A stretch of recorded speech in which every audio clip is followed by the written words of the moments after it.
Leçon de géostratégie africaine numéro 62.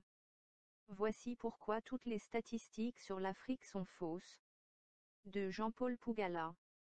Dans un article publié dans l'édition du samedi 28 septembre 2013, dans le quotidien américain The New York Times avec le titre « How 5 countries could become 14 », comment 5 pays pourront bientôt devenir 14, le journaliste Robin Wright nous propose une analyse avec une nouvelle carte géographique avec des pays comme l'Arabie Saoudite qui s'éclate en 5 pays, carte qui à première vue peut sembler de la science-fiction.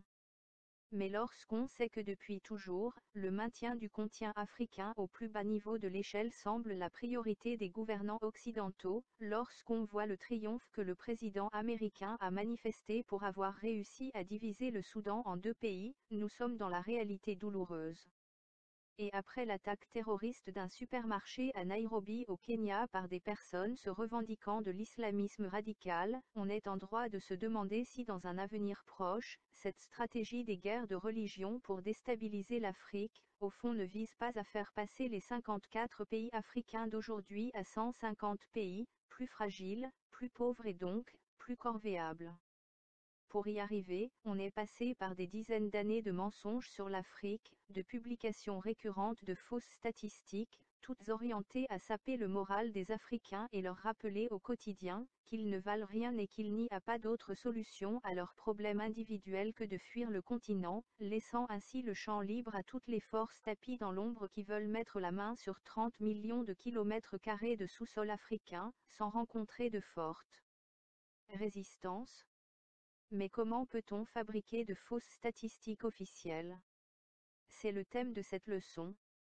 Les relations internationales sont organisées sur la base de bluffs, de mensonges, où plus un pays est en difficulté et plus il ment, bluffe et bombarde de faux chiffres pour faire croire qu'il déborde de santé. La quasi-totalité des chiffres qui sont fournis par les nations pour informer le monde de l'état de l'économie, de la violence sont faux, grossièrement faux, chacun cherchant à dire aux autres que c'est chez lui le paradis sur terre. Mais un seul acteur dans tout cela n'a pas compris à quel jeu on joue et pourquoi, laissant aux autres le soin de lui fournir ces chiffres et donc de l'utiliser comme souffre-douleur de toute la prairie. Cet acteur, c'est l'Afrique. Dans les pages qui suivent, nous allons d'abord voir le mensonge des chiffres des autres avant d'arriver à l'Afrique et expliquer comment et pourquoi la quasi-totalité des chiffres et des statistiques sur l'Afrique sont faux, très faux. Mais qui ont atteint leur but où les arbres mourants de l'Occident, grâce au bruit des faux chiffres ont réussi à se faire passer pour des îlots de santé économique et financière, alors que les plantes de la nouvelle forêt en germination de l'Afrique, dans leur silence sont passées pour celles qui étaient sur le point de mourir. Lorsqu'en 1954, l'éditeur W. Norton reçoit sur sa table de lecture à New York, un manuscrit comme tant d'autres, il ne peut se douter qu'il tient entre les mains un document révolutionnaire qui allait à jamais changer la perception que nous nous faisions d'une science, de la statistique et des chiffres. Et ce manuscrit s'intitulait « How to Lie with Statistics », Comment mentir avec des statistiques, d'un certain Darrell Huff. Ce livre sera traduit en plusieurs langues et utilisé par des millions d'étudiants de sciences politiques et de sociologie du monde entier dans les années 60 et 70, pour comprendre les manipulations qu'on peut faire à partir des chiffres. Huff n'avait aucun diplôme en statistique ou en mathématiques. Et son livre ne va contenir aucune technicité, aucune démonstration mathématique. Il était un simple journaliste attentif et dans son métier, il avait tout simplement compris comment les chiffres et les graphiques ne servaient pas à faire émerger la vérité des faits mais uniquement à consolider une pensée déjà émise, pour valider une messe déjà dite, une vérité construite pas très convaincante qu'on veut faire accepter facilement. La 4e de couverture du livre dit ceci, Huff dans ce livre, part de l'utilisation erronée des moyennes, pour arriver à des problèmes d'échantillons biaisés, en passant par des présentations graphiques trompeuses. Après le livre, Le Prince, de Machiavel, c'est en absolu le livre le plus lu des politiciens et des économistes en Occident, parce que, à la conclusion, l'auteur donne une série de recettes pour bien mentir avec les statistiques et surtout comment garder un esprit critique et se protéger des données manipulées, qui vous sont présentées par les adversaires et comment les réinterpréter au mieux. Les plus grands mensonges des statistiques du monde. La bonne santé prosumie de l'économie suisse, c'est qui est faux.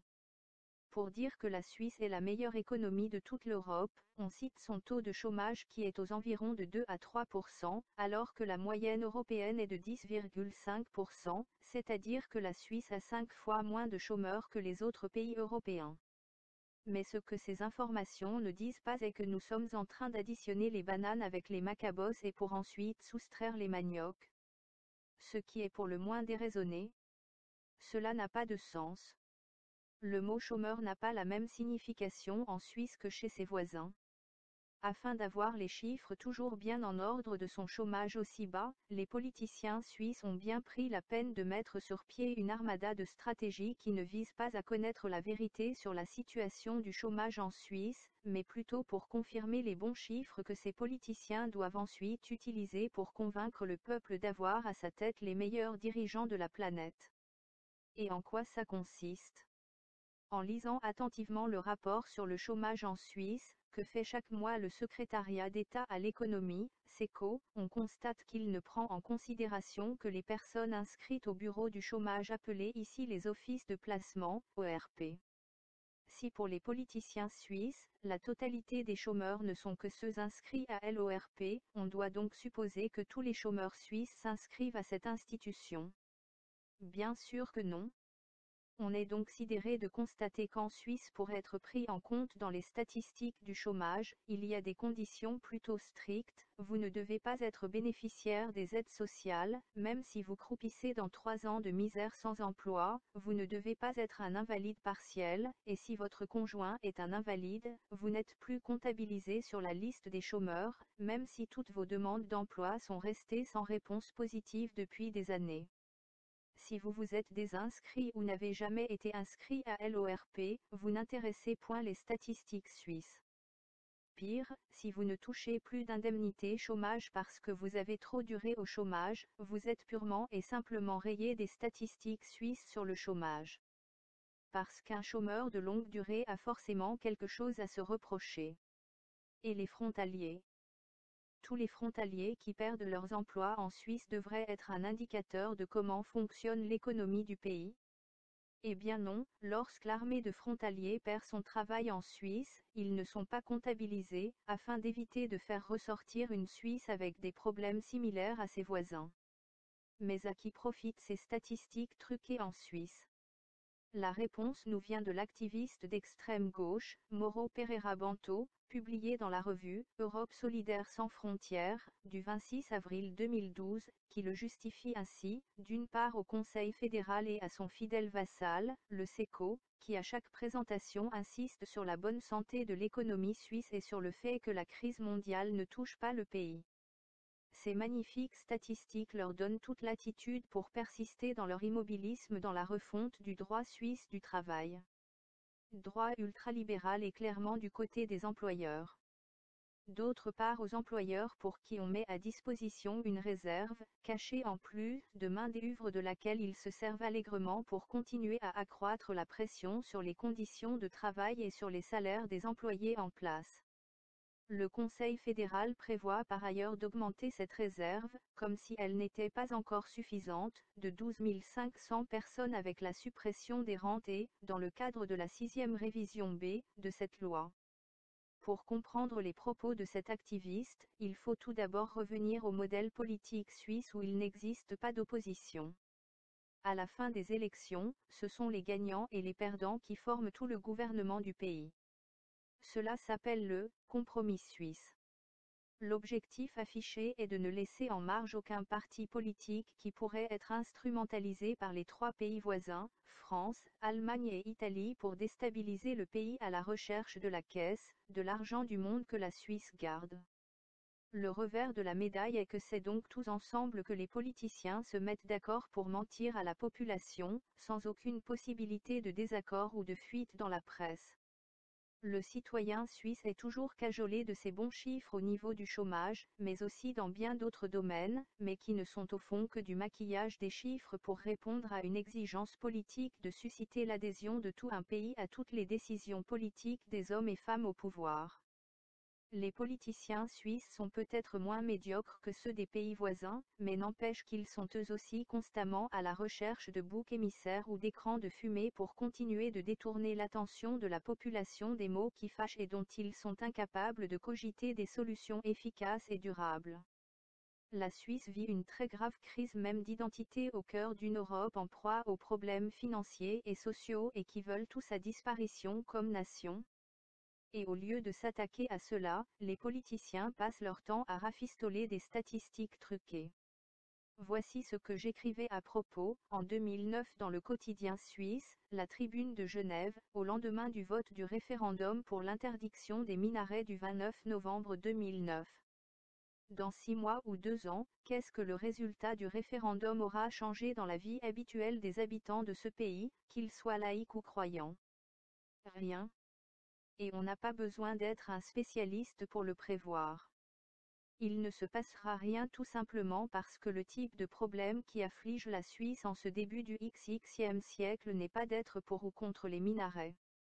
Le véritable problème est le genre de projet pour l'émergence d'une nouvelle société que toute la Confédération doit encore inventer afin d'une part de conserver les acquis du passé, mais aussi et surtout pour survivre comme nation et comme peuple dans une période de grande turbulence et de transition d'époque où le terrain semble bouger sous les pieds des personnes de la classe moyenne et tout ou presque leur semble être remis en question. Il suffit de faire un tour dans les montagnes pour avoir la sensation du terrain que très probablement, c'est l'identité suisse qui semble en péril. Mais la menace ne viendrait pas d'un hypothétique complot islamiste ou moyen-oriental, mais des voisins chrétiens et européens de la Confédération qui jour après jour ne manquent pas l'occasion de démontrer que la Suisse telle que chacun de nous la connaît et l'imagine est terminée.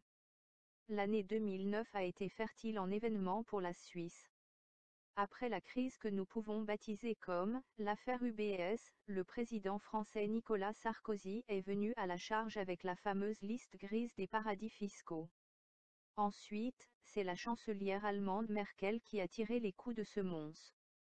Et que dire de l'affaire Kadhafi? Ce dernier n'a-t-il pas tout simplement profité de la faiblesse d'une Suisse fragilisée par son manque de vision de l'avenir et par ses propres voisins? N'est-ce pas faire montre d'une naïveté déconcertante que de croire que refuser le visa à des Libyens pour le sommet de Davos peut faire bouger une mouche à Tripoli? C'est oublier que les mêmes voisins membres de l'espace Schengen semblent tous attendre la fin de l'Empire helvète.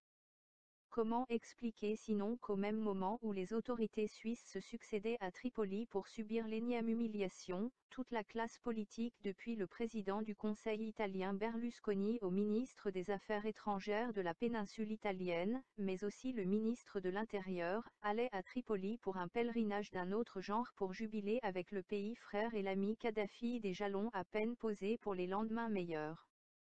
Dans ce contexte, quelle valeur pourrait avoir le refus de visa Schengen à des Libyens pour Davos? Aucune. Dans son ouvrage « Introduction à la pensée complexe », Edgar Morin, en créant la notion de pensée complexe, ce qui est tissé ensemble, nous explique comment on peut faire jaillir la lumière des ténèbres grâce à l'ingéniosité déployée pour décortiquer la complexité du problème même. Une des questions aujourd'hui est, la Suisse accepte-t-elle le formatage et la mise au pas que veut lui imposer l'Europe? Que la réponse à cette question soit oui ou non, les conséquences seront lourdes et difficiles à vivre. N'est-ce pas à ces conséquences inévitables qu'il faut débattre et débattre encore afin de mettre les bases d'une refondation de la Suisse? Il me plaît de conclure avec ces mots encore de Edgar Morin, prononcés en septembre 2008 à Grenoble au forum organisé par le journal Libération. La réflexion sur le monde d'aujourd'hui ne peut s'émanciper d'une réflexion sur l'histoire universelle. Les périodes calmes et de prospérité ne sont que des parenthèses de l'histoire. Tous les grands empires et civilisations se sont crus immortels, les empires mésopotamiens, égyptiens, romains, perses, ottomans, mayas, aztèques, incas. Et tous ont disparu et ont été engloutis. Voilà ce qu'est l'histoire, des émergences et des effondrements, des périodes calmes et des cataclysmes, des bifurcations, des tourbillons, des émergences inattendues. Et parfois, au sein même des périodes noires, des graines d'espoir surgissent. Apprendre à penser cela, voilà l'esprit de la complexité. Allemagne/France, les faux chiffres sur le chômage. Officiellement, en 2012, l'Allemagne comptait 3 millions de chômeurs, c'est-à-dire 7,5% de la population active et la France 10,5% de chômeurs. Ces chiffres officiels sont fausés. Pour avoir les vrais chiffres, il faut au moins les multiplier par 2. En tout cas, c'est ce qu'a fait sur l'hebdomadaire français Marianne du lundi 13 février 2012 Philippe Muret, professeur de finance à l'université La Sorbonne de Paris. Monsieur Muret dit que pour être correct, la France a effectivement un taux de chômage de 21% et non 10,5% et l'Allemagne de 16% et non 7,5%. Le trucage des budgets des États membres, un vrai sport dans l'UE. Le 16 avril 2012, régnait à Bruxelles un climat des plus étranges. Les visages crispés des commissaires européens ne laissaient rien transparaître. Bouche cousue. Que s'est-il passé de si grave ou de si exceptionnel pour qu'il y ait une atmosphère aussi pesante? Rien à faire? Personne ne veut parler? Il y a quelque chose d'intéressant chez les Européens, c'est qu'il suffit d'être patient et tôt ou tard, un des 27, maintenant 28 va vendre la mèche, va chanter. Le lendemain, aucune une des journaux ne reportait la moindre nouvelle en provenance de la Commission européenne. Mais le 18 avril 2012, à peine 48 heures plus tard, c'est en Roumanie que nous aurons la réponse à tant de mystères. À la une du quotidien Advarul, on pouvait lire cette phrase. Guvernele UE obligat se engageuse es transmit dat statistis correcte. Traduit, cela signifie plus ou moins à ceci, désormais, les gouvernements européens obligés à présenter des statistiques vraies. Le journal explique que l'Union européenne, prise dans le tourbillon du mensonge des statistiques grecques, est le sport national préféré des gouvernements nationaux européens, qui est celui de présenter de fausses statistiques toutes portant à embellir leurs comptes et tromper la capacité de jugement des bailleurs de fonds sur les marchés financiers. La Commission européenne s'engage sur 2 voies radicales pour obliger les Européens à ne plus mentir sur leurs comptes. La première est le changement des règles statistiques en vigueur et si possible, son uniformisation.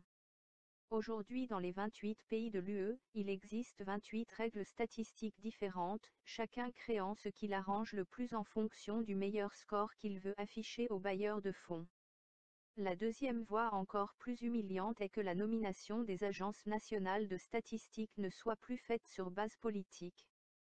En d'autres termes, puisque les politiciens européens n'inspirent aucune confiance, il faut avoir des comptes et des statistiques qui s'approchent le plus de la vérité, choisir des directeurs des agences nationales parmi des personnes qui ne sont pas encore polluées par les mensonges systématiques des politiciens. C'est sur ce deuxième point que le journal Advarul est encore plus précis en citant le document interne même que la Commission européenne a fait arriver aux États et qui dit ceci. Ces directeurs d'agences nationales de statistiques devront décider de manière indépendante pour tout ce qui concerne l'élaboration, la production et la diffusion des statistiques ainsi que la gestion de l'activité des instituts de statistiques. Chaque État membre devra respecter au plus haut niveau politique le Code des bonnes pratiques des statistiques européennes. Ce document sera contresigné par la Commission, et Eurostat sera chargé de superviser le respect des engagements pris. Mais que s'était-il passé avec la Grèce et comment a-t-elle réussi à mentir sur ses statistiques? Pour le savoir, faisons un pas en arrière et rentrons en 2010, en pleine crise de liquidité pour la Grèce. À la une du quotidien britannique The Independent, du 15 février 2010, on peut lire ceci, Goldman Sachs, la connexion grecque. Dans cet article, le journal nous explique que c'est cette fameuse banque américaine qui fera faillite entraînant avec elle toutes les casseroles de la fragilité du capitalisme débridé occidental, donnant le coup d'envoi à la crise financière de 2008 qui va aider la Grèce pendant de longues années à mentir sur ses comptes, à publier de fausses statistiques et tromper les marchés. Pour y parvenir, Goldman Sachs, dirigé par un certain Mario Draghi, va mener plusieurs opérations de cafouillage pour prêter de l'argent à la Grèce, sans que cela résulte au compte du pays comme de la dette. Le quotidien britannique écrit plus précisément, en 2002, après un accord avec les autorités grecques, Goldman Sachs verse $1 milliard au gouvernement grec dans une transaction appelée swap de devises. si ce type d'opération représente une manière très onéreuse de lever de l'argent, elle a l'avantage de ne pas être considérée comme une dette. Le journal précise que presque tous les pays européens ont recouru à de tels artifices de montage financier mensonger, comme l'Italie avec la banque américaine JP Morgan avant l'entrée de l'Italie dans l'eurozone, avant de conclure que puisque tout le monde triche les comptes en Europe, l'Union européenne aura du mal à fixer la taille même du vrai trou financier de tous les pays faisant partie de la monnaie unique l'euro, en ces termes. Les inquiétudes sont nombreuses quant à la taille et l'ampleur de ces types de montages financiers qui restent obscurs, notamment pour Eurostat, le bureau des statistiques de l'Union européenne. Ce dernier s'est notamment plaint de l'opacité des finances de tout pays membre. Les faux comptes des régions européennes.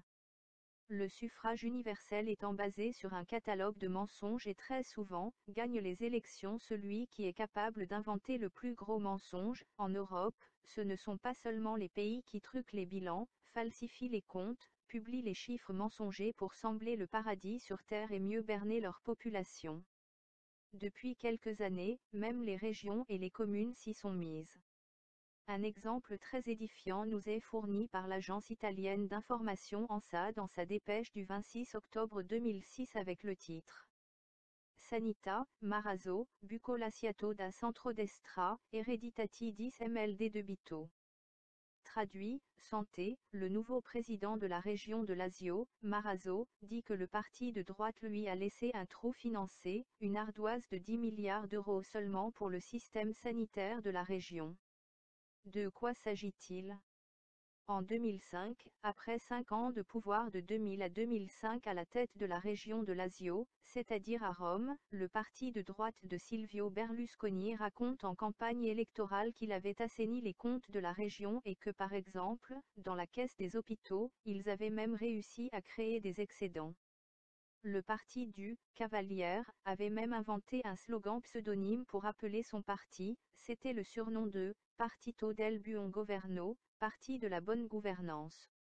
Grâce à ce bon bilan, tous les sondages les donnent gagnants, jusqu'à l'explosion d'un scandale de type Watergate où le président de la région Storas avait fait installer des micros pour espionner ses adversaires politiques. À cause de cela, la campagne électorale terminée, les résultats proclamés disent que c'est la gauche qui a gagné les élections. À peine un an aux affaires, c'est le nouveau président Marazzo, qui convoque les journaux ce 26 octobre 2006 pour annoncer sa macabre découverte, les comptes si rigoureux en campagne électorale, ont en réalité été truqués et qu'il se retrouvait avec un trou financier pour les seuls hôpitaux de la province, de 10 milliards d'euros. Ce brave journaliste devenu politicien, choix très discutable, mais une vraie tradition en Occident, avait préféré rendre la chose publique pour ne pas être accusé à la fin de son mandat de mauvaise gestion. Les Italiens découvraient médusés que leur modèle démocratique n'était pas aussi vertueux qu'ils l'avaient imaginé. Le bon catholique Marazzo est un homme pieux, vertueux qui ne se prête pas à ces raccommodages honteux. Il décide alors de mettre sur la place publique un vrai sport national. Mais il le payera très cher, puisqu'il sera obligé de démissionner après que des agents de la police italienne chargés de sa sécurité aient récolté un maximum d'informations sur sa vie privée et ses nombreux vices dont le plus grave était d'être un bon catholique le jour, et la nuit, en plein Rome avec le Vatican à peine endormi, il se rendait dans un quartier malsain de Rome pour des jeux érotiques avec des prostituées d'un genre nouveau, des hommes qui ont gonflé les seins pour devenir des femmes en haut, mais ont maintenu le sexe pour rester des hommes en bas. Les régions qui truquent les bilans pour escroquer l'État central. Je risque souvent le lynchage lorsque je dis qu'en Afrique il n'existe pas de corruption, mais d'incivilité de la part des fonctionnaires et politiciens. Parce que lorsqu'on compare leurs actes à ceux de leurs homologues européens, on a envie de dire qu'ils sont plutôt des anges. Il y a quelques années, une ONG européenne dans son sport préféré de dénigrement du continent africain, avait classé un pays africain comme étant le pays le plus corrompu au monde. Lorsque j'ai appris la nouvelle, j'ai vite sauté sur ma chaise en m'écriant « Mais c'est une blague ». que ce soit une ONG européenne qui dise qu'un pays africain est le plus corrompu au monde, c'est une blague de mauvais goût pour être très gentil et ne pas les traiter de racistes caractérisés, vu le degré de corruption qui est pratiquement à tous les niveaux de la vie politique de nombreux pays européens. L'histoire qui va suivre est l'exemple même de l'ingéniosité des politiciens européens même dans le crime. Il ne viendrait à aucun politicien régional africain de falsifier les bilans, avec le seul but d'escroquer l'État central. Dans les années 1990, il y avait une curieuse mode en Afrique subsaharienne, accompagnant l'heure, printemps arabe, avant l'heure. Et c'était les revendications des partis d'opposition. La première était l'organisation de la Conférence nationale souveraine. Je n'ai jamais bien compris d'où ils avaient pris ces mots qui au fond ne voulaient rien dire dans des pays où le concept d'État-nation est méconnu et où le mot souveraineté tourne au pugilat tribal. Soit, ce n'est pas cela qui nous intéresse dans notre analyse. Mais la première proposition qui figurait au programme de tous ces partis d'opposition et c'était l'autonomie régionale. Ce concept magique semblait pouvoir résoudre tous les problèmes africains de l'eau potable à la création d'hôpitaux et des écoles, tout cela sans jamais dire d'où devait venir l'argent pour le faire. Pour eux, il suffisait de faire comme les Européens, de rendre les régions autonomes et tout allait marcher comme sur des roulettes. Ce que les Européens, qui crient sur tous les toits partout d'avoir le meilleur système politique du monde cachaient en revanche, c'était que le surendettement public des pays européens commence à partir de l'établissement de ces doublures de parlements régionaux, des gouvernements régionaux, parce qu'ils ont décuplé les comportements malsains des politiciens pour qui les chiffres de la comptabilité régionale sont une sorte de jeu de Monopoly, où on peut juste piocher une carte et faire un tour par la case de départ à la capitale pour encaisser quelques milliards d'euros au passage. C'est en tout cas ce qu'ont découvert les magistrats de Pescara dans le centre d'Italie, le procureur, Nicola Trifuoghi et ses deux vices, Gianpiero Di Florio et Giuseppe Bellelli, qui en mettant sous écoute téléphonique un homme d'affaires sulfureux dont le train de vie ne correspond pas à ses revenus déclarés, vont plutôt tomber sur une des histoires les plus sordides de l'escroquerie politique propre à la démocratie du suffrage universel. Nous sommes en février 2008. Les magistrats qui imaginaient entendre parler de drogue ou de trafic d'armes, écoutent les politiciens se succéder pour truquer les chiffres, pour manipuler le bilan afin de dissimuler le gouffre financier du système de santé régional de El Abruzzo. Les pertes sont systématiquement cachées pour donner l'impression à l'État central que tous les comptes sont extraordinairement bons et obtenir des remboursements de la quote-part qui revient à l'État. Ils entendent ainsi qu'en 2006, alors que le système de santé doit déposer le bilan pour mauvaise gestion, c'est l'inverse qui se produit. Les comptes présentés à Rome sont tellement exemplaires qu'un premier remboursement en octobre 2007 sur ces fameux comptes bidons de 2006, de 1 milliard d'euros est versé à la région. Vont suivre ensuite chaque année des versements de 420 millions d'euros. Les enquêteurs ne sont pas au bout de leur surprise lorsqu'ils découvrent deux choses. La première est que tous les partis politiques, du pouvoir régional et de l'opposition étaient trempés. Ils donnaient évidemment l'impression de se chamailler en public, pour ensuite se partager le butin escroqué à l'État central de Rome. La deuxième chose la plus surprenante est qu'à la veille de la dissolution du gouvernement du Romano Prodi le 24 janvier 2008, le président de la région, le chef de gagne de cette escroquerie, va organiser au Parlement de Rome un dîner auquel participent le président du Sénat, Franco Marini, le ministre de l'Économie et des Finances, Padoa Chioepa, c'est-à-dire celui qui aurait dû surveiller les comptes des régions puisque c'est ce ministère qui paye les contributions de l'État. Mais encore plus incompréhensible, c'est la participation à ce dîner du président du Conseil italien, Romano Prodi. Moins de 24 heures avant d'être démis de ses fonctions, il participait à un dîner durant lequel le chef bandit Del Turco lui a remis un dossier encore truqué de la situation des comptes intenables de sa région. Comment tout cela s'est terminé ? Le 22 juillet 2013, Del Turco a été condamné avec ses 7 complices, de tous les partis politiques, à 9 ans et 6 mois de prison ferme, pour délit d'association de malfaiteurs, corruption, concussion, faux et usage de faux. Les chiffres sur la croissance chinoise sont faux. Chaque pays du monde fabrique ses propres chiffres, en fonction des objectifs stratégiques bien définis. Durant les décennies précédentes, la Chine commettait une erreur très grave, celle des plans dits quinquennaux à travers lesquels on fixait des objectifs à atteindre dans la production et la consommation des ménages. Une telle programmation est utile pour optimiser les ressources à disposition afin d'obtenir un meilleur résultat sur le plan économique. Mais aujourd'hui, l'économie n'est plus seulement le concret, le palpable du terrain. Aujourd'hui, l'économie est en très bonne partie du bluff. Parce que la richesse des entreprises, comme celle des nations, est avant tout une notion de perception.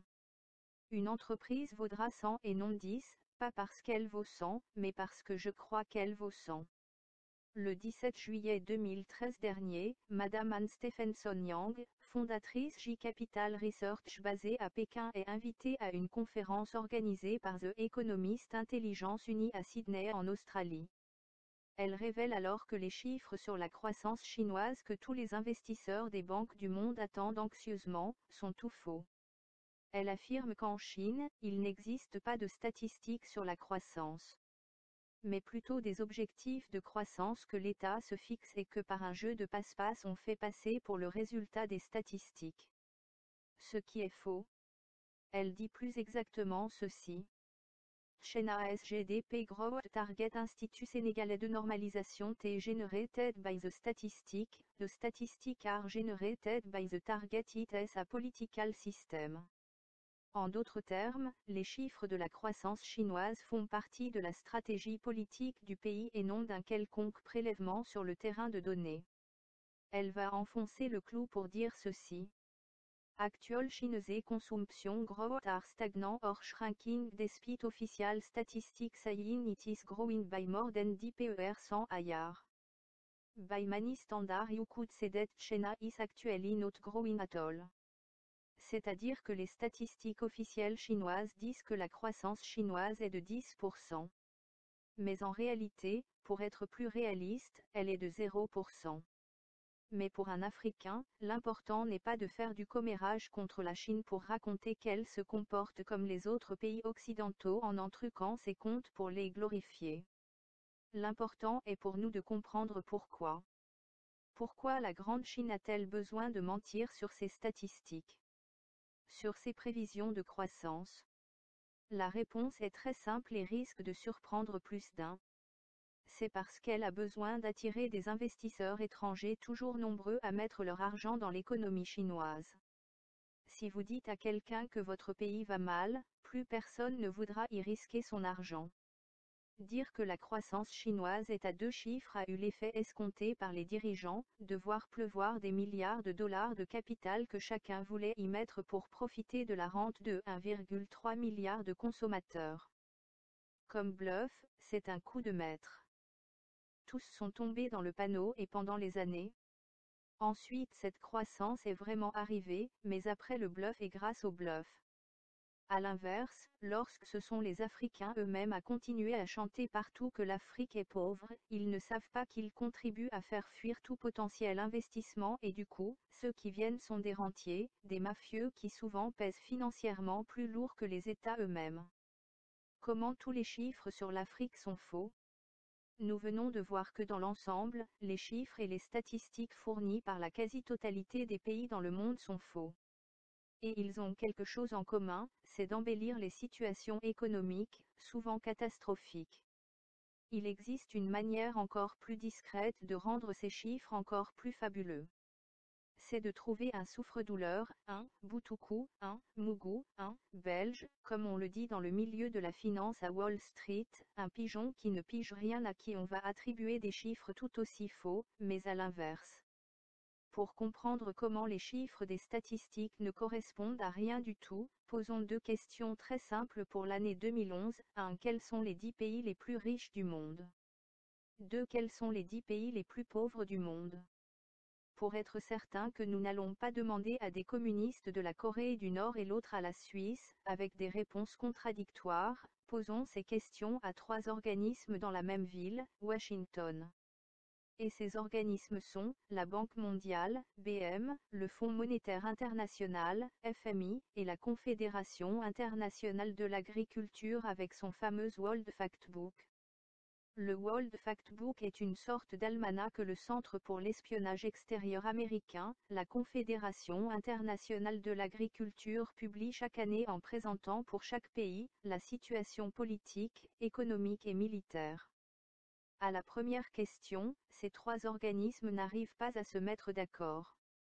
Chacun d'eux a une idée différente sur les 10 pays les plus riches du monde. À la deuxième question, surprise. Ils sont tous unanimes de dire que ce sont les pays africains qui sont les plus pauvres du monde. Je vais vous expliquer pourquoi ces organismes mentent sur l'Afrique. En voici 3 raisons principales.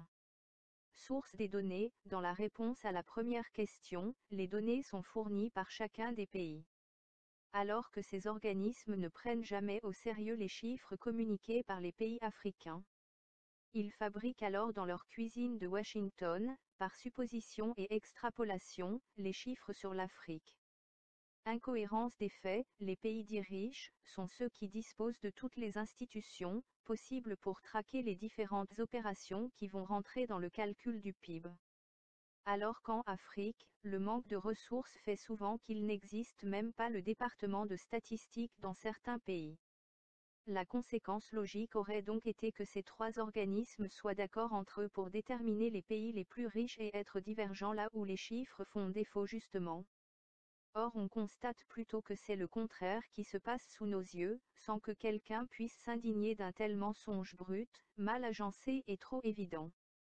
Cette unanimité sur l'Afrique est suspecte et nous indique à croire que la décision de mettre l'Afrique au bas de l'échelle ne résulte d'aucun chiffre remonté depuis les territoires, mais d'une simple supposition et ajustement, de la part des gens qui n'ont jamais mis les pieds en Afrique et qui ne la connaissent qu'à travers des films racistes qui peignent une Afrique toujours sauvage et où les animaux sont 1000 fois plus importants que les humains. La plupart de ceux qui élaborent depuis Washington des chiffres sur l'Afrique, sont des racistes blancs qui ont besoin d'une Afrique pauvre pour justifier l'existence même de l'institution qui les paye. Alors on abonde à outrance, dans le sens des fantasmes de la supériorité raciale, avec une Afrique à terre qui signifierait le triomphe de la race de celui qui élabore ces chiffres. Le ridicule des Africains qui vivraient avec moins d'$1 par jour. La sommité de la stupidité des pseudo-experts sur les statistiques mondiales et cette boutade des Africains qui vivraient avec moins d'$1 par jour. Un tel chiffre est complètement farfelu et ce, pour plusieurs raisons. Économie non monétarisée, ceux qui ont balancé ce chiffre résident à Washington. Et comme ils n'ont jamais mis pied en Afrique, ils ne savent pas que 70% de la population africaine vit dans les villages, que dans ces villages, pratiquant l'agriculture ou l'élevage de subsistance, quelqu'un peut passer facilement une semaine et pourquoi pas un mois sans toucher à l'argent, sans que cela signifie mourir de famine. Alors qu'à Washington on peut crever de famine si on n'a pas quelques pièces pour acheter le hamburger. Dénominateur commun dans la comparaison, ceux qui ont dit que l'Africain vit avec moins d'$1 ont appliqué uniquement leur vérité et n'ont minimement pas pris en compte la réalité très différente africaine. Ainsi, puisque l'Africain de toutes les façons mange 2 ou 3 fois par jour, cherchons à attribuer une valeur à son plat. Lorsque je suis dans les villages camerounais, qu'ils soient de la forêt ou de la savane, le petit déjeuner normal pour la population consiste à un plat de bouillon avec la viande de brousse, pangolin, antilope, biche, crocodile etc. Question, en comparant la qualité de nourriture mangée par un habitant de ces villages et un habitant de Washington, on peut déjà conclure qu'à Washington, il faut être un millionnaire pour manger une biche sauvage, sans OGM. En effet, 1 kg de biche élevée importée d'Afrique du Sud coûte $43. 1 kg de biche ou d'antilope, sauvage dit de brousse coûterait le double, c'est-à-dire environ $90. Et comme le plat du petit déjeuner africain est fait d'environ 600 g de cuisses ou d'épaules, on peut dès lors conclure que l'habitant du village camerounais au petit déjeuner, consomme pour $50 seulement en viande, sans compter son manioc bio et le vin de raffia bio qui l'accompagne, sans aspartame, sans sucre ajouté, ou l'eau naturelle puisée à la source pure du coin.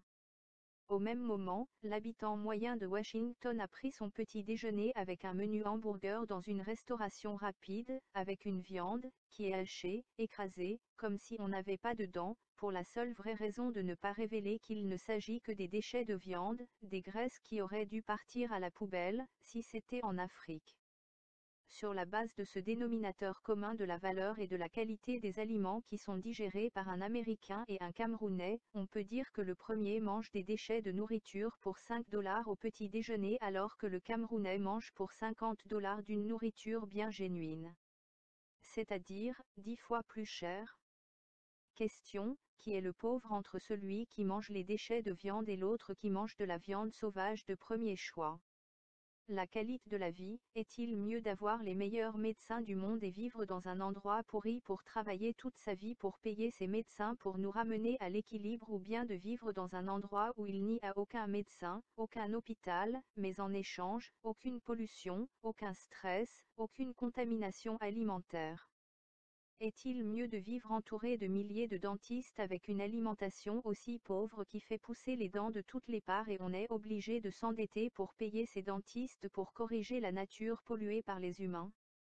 Ou bien de vivre dans un endroit sans dentiste, mais où l'alimentation naturelle à base des fibres restitue naturellement une des meilleures dentitions du monde avec des dents toujours blanches? Pendant des années, j'ai été convaincu que nous étions les plus pauvres de la Terre, parce que nous ne pouvions manger de la nourriture importée, de France, nous ne pouvions aller chez un médecin, etc. C'est avec le temps que dans mon propre pays, le Cameroun, en observant cela dit de la petite bourgeoisie, considérée évoluée, parce qu'ils ne mangeaient pas nos nourritures de pauvres, mais essentiellement des produits importés de France, que j'ai compris qu'il avait paradoxalement toutes les maladies que nous du bas peuple ne connaissions pas, cholestérol, maladies cardiovasculaires, les yeux pour les enfants, les dents, etc. Nous étions comme des végétariens forcés. Mais c'est en comparant cette vie supposée de grande misère avec celle des pauvres Américains qui n'ont jamais accès aux légumes, pas de fruits, que j'ai compris que nous étions des pachas. Cette classe pauvre américaine se nourrit essentiellement de graisse et du sucre. Certains ne savent même pas c'est quoi le légume. Le seul légume qu'ils connaissent c'est la salade. Or la science biologique nous atteste que la salade comme la plupart des légumes crus est complètement inutile à l'organisme de l'humain, parce que nous sommes des omnivores et non des herbivores. Ainsi, l'estomac humain prend les feuilles de salade et les renvoie directement aux excréments, sans aucun apport dans le corps humain. Curieusement, cette feuille de salade que les firmes de restauration rapide américaines mettent dans leur hamburger sera pour la plupart, le seul légume qu'ils vont vanter d'avoir mangé durant un mois. C'est comme cela que cette classe moyenne africaine qui veut copier même l'alimentation des Européens, en mangeant la salade en entrée comme pour faire chic, renonce sans le savoir à des légumes riches du terroir africain qu'il appelle par ignorance, bourratifs, et ils sont ainsi exposés sans s'en rendre compte aux mêmes nombreuses maladies que les Occidentaux, avec l'aggravante qu'ils n'ont pas le même nombre de médecins à disposition, encore moins d'hôpitaux.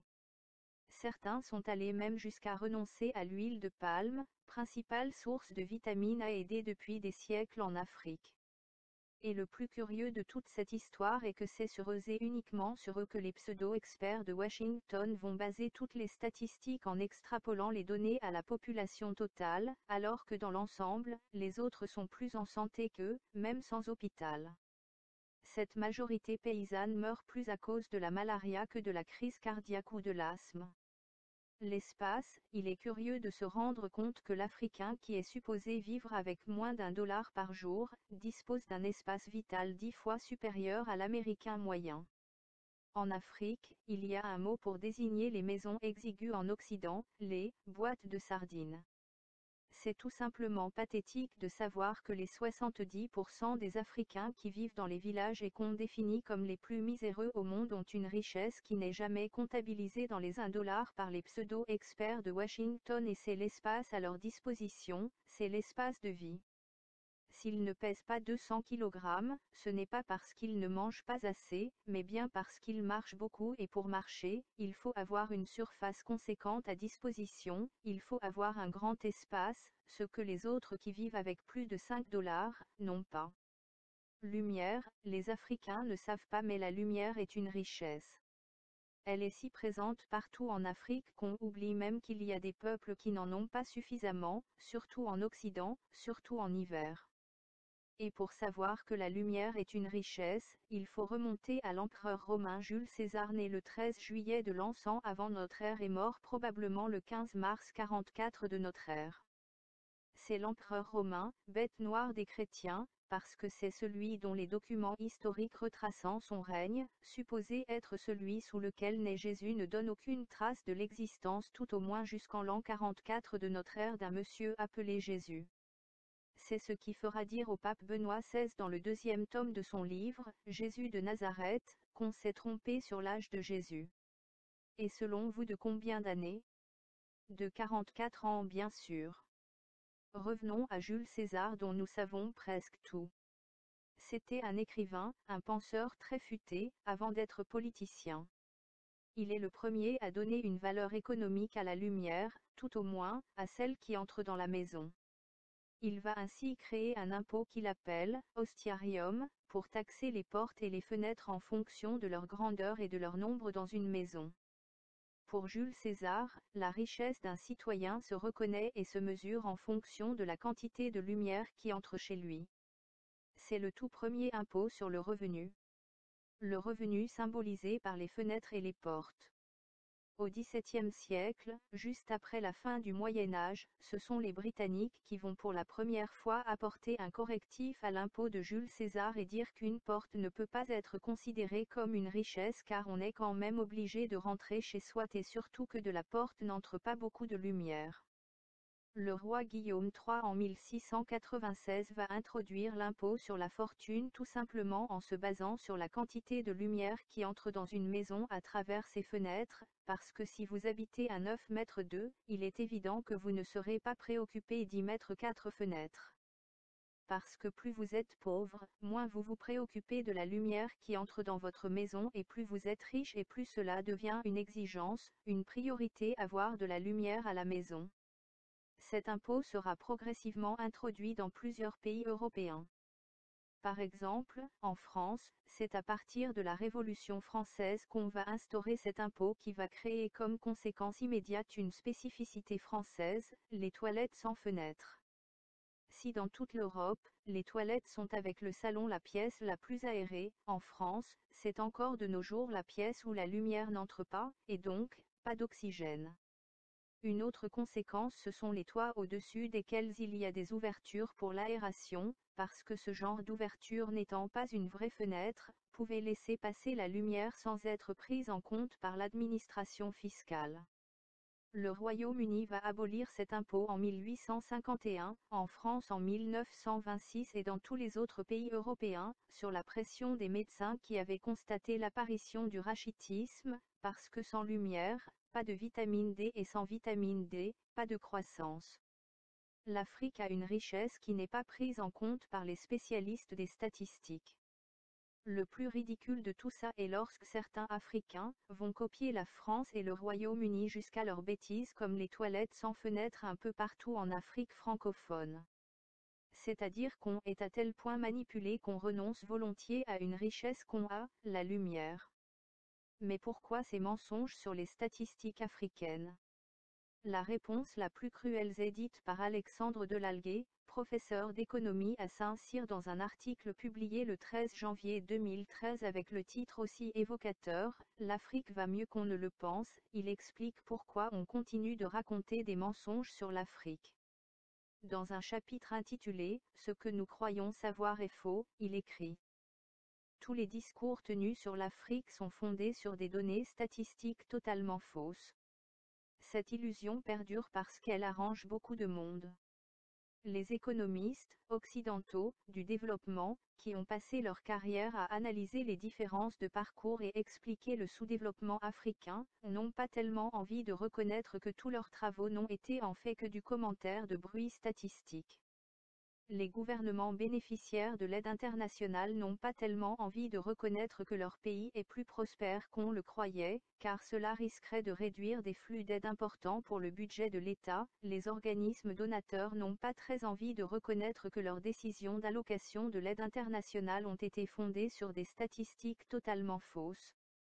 Dans un autre article très ironique et humoristique publié le 27 février 2008 avec le titre « Quand l'Afrique s'éveillera, la France l'enverra se recoucher », l'économiste Hugues Serra explique pourquoi les économistes occidentaux s'obstinent à publier les faux chiffres sur l'Afrique avec ces termes.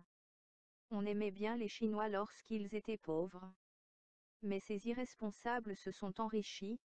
Franchement, c'est à vous dégoûter de prendre d'assaut les rues de Seattle si, dans un bel ensemble, les pauvres d'hier passent leur temps à s'enrichir, rendant nos discours de principe aussi creux qu'une assiette à potage.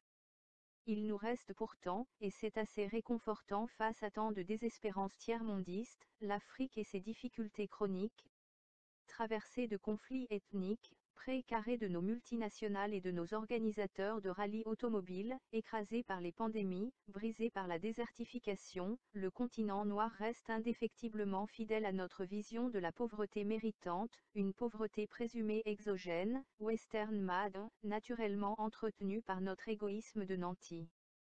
Pâles et obèses. Formidable. C'est bien simple, sans l'Afrique, que nous resterait-il à exiger de l'Organisation mondiale du commerce, au-delà de la défense de nos propres intérêts face à ceux des Américains, des Néo-Zélandais ou des Polonais. L'Afrique a ceci de pratique qu'elle autorise la permanence d'un discours tiers-mondiste obsolète ailleurs dans le monde. Elle nous permet de prétendre que le tropisme antilibéral de la France est un discours de générosité, comme si la fermeture de nos frontières à la bimbeloterie asiatique servait en fait à exiger une amélioration du niveau de vie de l'ouvrier chinois. Que la PAC soit le principal frein à l'émergence d'une agriculture africaine performante n'a pas d'importance, la France pouvant défendre, dans le même souffle grandiloquent, les aides européennes à nos exportations de poulets de batterie et la création d'une illusoire sous-taxe Tobin, l'Afrique ne s'est pas encore éveillée. Et des petits pays comme le Botswana prennent un chemin encourageant. Mais qu'elle relève vraiment la tête et on verra ce qu'on verra. La France, que nul n'en doute, saura la rappeler à sa mission de poster boy de la pauvreté éternelle. Des pays africains commencent à contester ces statistiques, le Ghana. En 2010, le Ghana est le premier pays africain à contester officiellement les chiffres que les pseudo-experts de Washington lui attribuaient. Notamment le système du calcul de son PIB, qui, depuis des dizaines d'années, se basait uniquement sur des domaines bien établis comme ses exportations de cacao, ses importations de pétrole et oubliait carrément les nouveaux secteurs en plein essor, comme la télécommunication, l'informatique, la bureautique et la bijouterie. Conséquence, le nouveau PIB ghanéen a bondi de 60% en 24 heures. Et c'est depuis lors que le Ghana est cité comme étant un exemple de pays stable avec une forte croissance. Conclusion.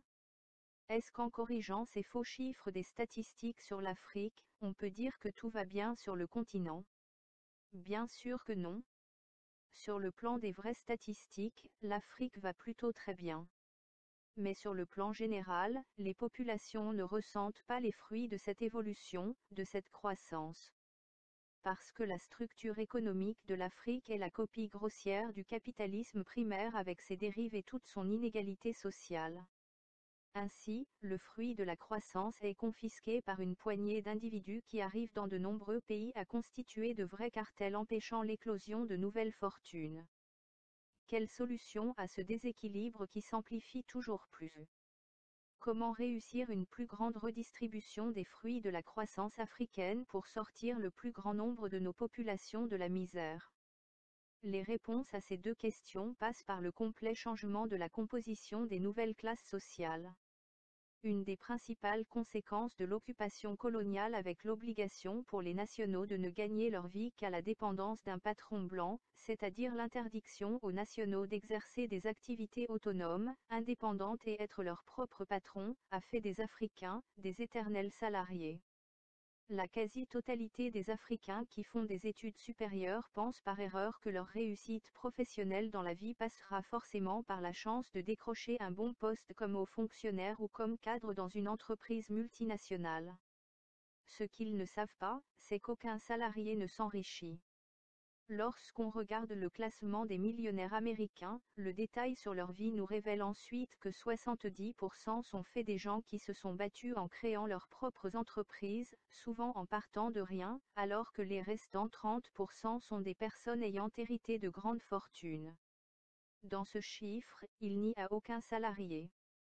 En Afrique, la croissance fait profiter surtout aux entreprises multinationales présentes, puisque les nationaux sont pour la plupart des salariés dans ces entreprises. Mais pourquoi les salariés ne peuvent pas devenir riches? Pourquoi les Africains qui partent chercher du travail en Occident ne pourront jamais devenir riches? Il y a un calcul arithmétique du niveau des enfants de 11 ans, de l'école élémentaire, que tous les économistes connaissent, mais qu'ils ne rendent jamais public, pour ne pas froisser les nombreux salariés dans le monde. Je vais vous le dévoiler. Et si vous êtes salarié, asseyez-vous bien dans votre fauteuil. Supposons que vous gagnez un salaire de 100 000 F communauté financière africaine par mois. Cela vous permet d'empocher un pactole de 1,2 million par an. Et au bout de 5 ans, votre employeur vous aura remis la somme totale de 6 millions de francs. Grâce à cet argent vous devez vivre, payer vos factures, envoyer les enfants à l'école, rembourser vos traites sur la voiture, les meubles. Si vous pensez que ce travail vous permettra de devenir riche un jour, parce que vous réussirez à économiser pour avoir le capital à investir dans une activité économique, le maximum que vous pouvez réaliser c'est une épargne moyenne de 10% de votre salaire. Car en économie, épargne égale investissement. Vous ne pouvez investir que ce que vous êtes en mesure d'épargner. Question, en 5 ans, combien de temps mettrez-vous à économiser le montant que la totalité de votre salaire vous donne en 5 ans? En d'autres termes, le montant total de votre salaire pendant 5 ans est le maximum que vous pouvez rêver économiser un jour pour vous constituer un vrai capital pour démarrer votre propre entreprise. Toute la question reste de savoir en combien de temps réussirez-vous à économiser cette somme de 6 millions de FCFA. Réponse, 50 ans. Et c'est ce chiffre de 50 ans qui est la preuve que le salarié n'a que l'illusion qu'un jour il va s'en sortir, il va épargner suffisamment pour se lancer dans une activité. En réalité, il s'installe sans se rendre compte dans une logique d'un outil qui contribue à huiler le système afin qu'il marche très bien. On peut rapporter ce calcul à n'importe quel salaire même en euros. Par exemple, si vous touchez 1 500 € par mois. En une année, vous aurez touché 18 000 €. En 5 ans, vous aurez touché 90 000 €. En épargnant les 10% de ce montant chaque mois, combien de temps mettrez-vous pour réunir le montant de 90 000 € devant vous servir à constituer un vrai capital pour démarrer une activité indépendante? 50 ans? En comparaison, Madame Bettencourt en France avait déclaré en 1990 un revenu de 2,5 milliards d'euros. En 2010, c'est-à-dire 20 ans plus tard, son revenu était de 25 milliards de dollars. Ceci n'est possible que pour les possesseurs de patrimoine et non de salaire. Parce que lorsque vous jouez plutôt sur la fortune, même un petit taux de rendement de 5% par an se révèle être un pactole. Parce que le 5% est appliqué à un capital qui ne disparaît pas, alors que le salaire disparaît aussitôt qu'il est consommé. Lorsqu'on dit d'épargner 10%, on veut au fait dire que la partie du salaire qui n'est pas consommée, qui n'est pas détruite. Si vous êtes un petit entrepreneur et vous vendez au détail les arachides au marché central, le sac de 25 kg est votre capital. Au bout d'un certain temps, vous serez en mesure d'acheter 2 sacs, c'est-à-dire que votre capital s'est doublé. Le salarié ne connaît pas cette forme de croissance fulgurante, parce que 90% de son capital de mise est détruit tous les mois. Les 10% restants ne participant pas à la création de richesse, attendra donc 50 ans pour avoir le même revenu d'un entrepreneur avec les mêmes bases aura en 2 ans. Ces mêmes calculs peuvent être appliqués à Bill Gates avec la croissance exponentielle de son revenu au bout de 20 ans. Quelles que soient les statistiques vraies ou fausses sur le continent africain, si les jeunes ne deviennent pas en masse des patrons, afin de constituer la vraie classe moyenne du continent dans les prochaines années à venir, les fruits de la croissance du continent ne feront pas profiter à grand monde. L'image du continent africain sera améliorée aussi grâce à l'existence de très nombreuses personnes dédiées complètement à la création de la richesse. C'est la condition incontournable pour que la contre-offensive africaine, la riposte contre les ennemis de l'Afrique ne soit pas juste du bavardage inutile. Les prédateurs de l'Afrique ont certainement le plan de diviser le continent en 150 pays, afin de mieux le contrôler.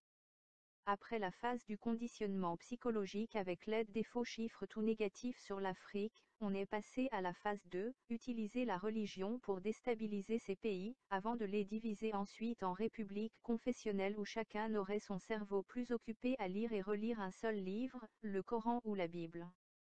Mais tout cela peut être voué à l'échec si les Africains eux-mêmes sont capables de comprendre le bluff qui accompagne les relations internationales et cesser de ne voir leur continent qu'en termes de problèmes, de guerres, de maladies, de famine et maintenant, de terrorisme. Une fois après avoir compris les enjeux et les mensonges de chacun, il reste l'éternel travail, la sueur du front, pour changer la donne, car ce sont les inventeurs africains, ce sont les créateurs africains de richesses qui seront en mesure demain d'écrire notre page à nous de la nouvelle histoire de l'Afrique. Pour y parvenir, notre jeunesse africaine doit avoir le courage de tourner définitivement le dos au salariat, au travail subordonné, pour s'installer dans une logique de protagoniste pouvant peser dans les choix économiques et donc, politiques du pays. Et en ce moment-là, nous aurons le plaisir de laisser les prédateurs d'hier continuer à faire du bruit. Dans mon village de Batié au Cameroun, il y a un proverbe qui dit que, dans la savane, ce sont les arbres morts qui en tombant font trop de bruit, parce que les plantes qui germent pour former la forêt qui étouffe de vitalité, ne font aucun bruit. Nous ne répondrons pas aux fausses statistiques en fabriquant d'autres encore plus faux pour les contrecarrer, mais en travaillant, dur, dans la discrétion, pour faire avancer tout le monde ensemble, sur notre continent et multiplier ces plantes qui vont germer pour former cette forêt qui va très bientôt étouffer de vitalité. Jean-Paul Pougala, ex-domestique de maison. Douala le 30 septembre 2013.